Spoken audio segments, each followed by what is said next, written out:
Welcome back, everyone. We are talking healthcare this morning, specifically for the senior citizens in our lives. For millions of Americans, helping them make healthcare decisions can be sometimes stressful and confusing. But this morning, I'm joined by registered nurse anesthetist Margaret Fitzpatrick, and you say it doesn't have to be, right?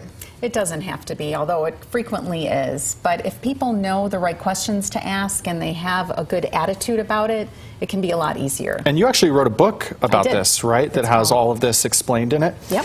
So where do you think the stress comes from when people are trying to make these decisions? I think part of the problem is that they get on what I call the conveyor belt, where they're just following every suggestion that's given to them. So for every test, procedure, and medication, I encourage people to ask, what is the goal?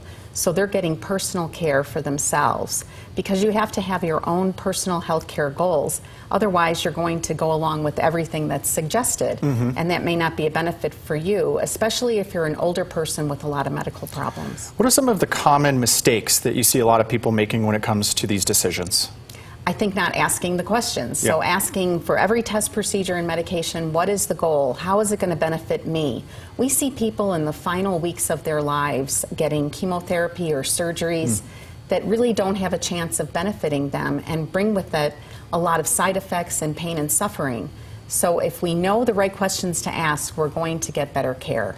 And you have kind of 5 tips for people, right? Can you go through those real quick? Quickly, I'll even make it shorter than that. You need to think about it. How do you want your health care to go? What are your values and priorities? You need to talk about it with your family and with your physician. Share that when crisis comes up, and be sure to have an advocate, someone that can speak for you when you can't speak for yourself. That's a healthcare power of attorney. Yeah, and we have those tips there up on the screen, because I think for anybody navigating the healthcare system is tough, but especially when you get older and you need more healthcare, that's when it really becomes a more of a challenge, right? Yes, and the problem is that there's always something we can do. There's always another procedure, always another test we can do, but it may not be the best thing for you. It may just cause more suffering and more complications.